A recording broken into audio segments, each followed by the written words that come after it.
So do you plan to hold similar workshops in Pakistan in the future? If I'm invited back, we'll see. Great, great. Alright, could you tell us a little about your book?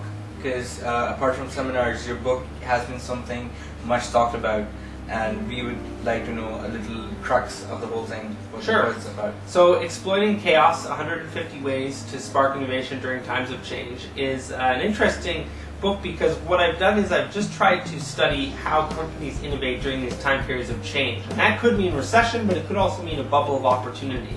And what it really boils down to would be 4 different categories, which is what we're going to talk about tomorrow. And those are creating a culture of innovation, trend spotting, adaptive innovation, and infectious communication. Absolutely. So your book basically tells a little bit about all of these things as well too. Yeah, it's a very visual book because I like to say it's an award-winning book, but it's half pictures, so you know it's good. Absolutely. Because we went on the website Trend Hunter and we were hooked onto it like anything. We went through it. We just kept on going through it every single day because it was visual. First off, secondly, it was just so interesting to read all the material present in the website. So I'm gonna be looking forward to the book as well now. Excellent, thank you. Okay, my next question was, where do you think Pakistan lies when it comes to innovative trends? Well, I think a lot of this comes down to the actual population centers. So you see a lot of innovation whenever you have really big cities. And so for that, if you look at Karachi, then it's almost not even just Pakistan. It's look at places like Karachi and see what's in the market, see what people are coming up with. How are people innovative? And when you see things even like the buses in Karachi, you can see that people are very creative. And that kind of thing can express itself in products and services as well. Okay, some of the keynotes that you highlighted in your upcoming workshops, they were sparking revolution, trend hunting, methodical innovation, infectious marketing you just mentioned, and trends in 2011. So could you like tell us briefly, like you told us about infectious marketing? Sure. Could you tell us about what is trend hunting, what is so we're going to go through each of those different ideas tomorrow, but to give you an idea of trend hunting starts off with the idea that there's no point innovating if you think you already know the answer. And people go into brainstorming meetings, but they already seem to know what they want, or they tend to come up with the same ideas they have for years and years. The concept with trend hunting is that you need to reset yourself in order to be creative. And in the most creative environments, people actually look outside their industry to get inspiration. So for example, I was interviewing a designer at Ferrari, and I asked him, how do you get inspiration for Ferrari? And I expected he would tell me, oh, I look at different car companies and I look at what's going on in racing and this sort of thing. But he didn't. He said he spends half of his work time designing female fashion. And the idea was that there was no way he could be on the cutting edge of this macho car brand if he also didn't understand fashion. And there's a lot of examples with trend hunting of where looking outside your industry, you can really get inspiration from other places. Alright, my second last question with you would be, we see that entrepreneurs usually are very risk-taking.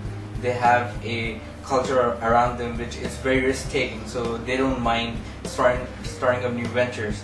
But when you talk about Pakistan, people here are not as risk-taking; they are quite risk-averse. So how do you plan to instill the risk-taking behavior in them? Sure, yeah, and I've got some good examples for that exactly. So one of the examples I'll get at is about creating a gambling fund. So the idea that you can keep everything that you are comfortable with, but you need to allocate a portion of your money or your time to something you wouldn't normally otherwise do. And an example would be in the 90s, the BBC, British Broadcasting Corporation, they were having fewer and fewer viewers. And so they needed to figure out how to spark creativity. But they wanted more control. So the CEO and CFO put a rigid control process around every part of the business. And if you had a creative idea, it had to go through its control process. That slowed everything down even more. Market share went down even further. People weren't watching. So the only upside is when something like that happens, you get a new CEO and CFO. The old two were pushed out. And when the new guys came in, they knew that they needed to make a more creative environment. And they knew they wanted to look for those new gambles, but they were in a conservative culture, just like you're mentioning when you compare to Pakistan. So the way they did it is they kept everything in place, but they added a gambling fund. And the ideas that failed through the normal screening process could still qualify for their gambling fund money. And the idea that ended up winning was The Office, which went on to become the biggest hit in their history. And it failed because it was the screening process because it was too much of a departure from their formula for success. Yeah. But it won the gambling fund money and went on to become their biggest hit. So is this something you'd like to instill in the minds of brand managers and people here too? Yeah, because I think you can do this not just with money but with time. So if we use brand managers, how much of your time is spent studying social media? How many Twitter followers and how much time do you spend on Facebook actually? And what I end up seeing even in the most advanced companies is that the brand managers in Fortune 500 American companies, let's say, aren't even on Twitter. But you know that this is where the world's reinventing, and the idea is that by understanding it more deeply, you can reinvent your brands.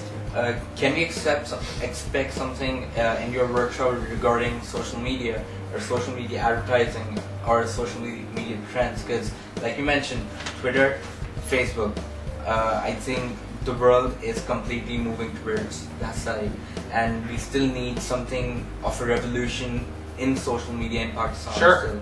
So can we expect something from Yep, your workshop? we're going to be talking a little bit about social media. It's not the focus, but I've got a couple slides in there, and with most of my audiences, I tend to try and boil it down just to the few slides that really kind of get people realizing why it's important to do now, because I don't think it's that complicated. It's just a matter of realizing that there's a bubble of opportunity to get in cheap. This will change how the world works, but right now you can get in cheap. And if you wait 5 more years, well, it's going to cost you a lot more, because everybody else will be competing. Trend hunting, or when we say trend spotting, it's a concept comparatively new for our market. So how important do you think trend spotting is when it comes to branding or marketing? I think that what happens is that it's probably already been within all of your different companies, but it's just how you define it. So in all likelihood, people have already been doing competitive analysis and looking at what else is out there.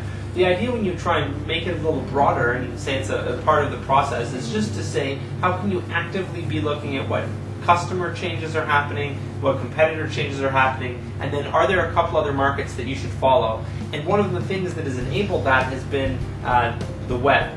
And so now you can get insight into so many different companies, so many different industries that you get inspiration. And as an example, at Trend Hunter, that's what we try and do. So when you see an article published on Trend Hunter, it's never the title of the article, it's always the idea. And then the concept would be that if you start looking through that, you can look in different industries and still get inspiration for your own. So what can we expect in the future from Jeremy? Well, Trend Hunter is going to be reinventing a lot more. We're pushing our pro side a lot and really trying to reinvent our website. And a lot of other websites just sort of sit there and they don't do too much changing. We are doing testing every single day and rolling out new features. And so over the next couple of years, it will just become much more effective at helping you get inspiration for whatever project it is that you're working on. Great. Thank you so much, sir. Cool. Well, thank you very much. It was great talking to you. Appreciate it. I learned so much in like 15 minutes. Well, thank you very much. That was like great.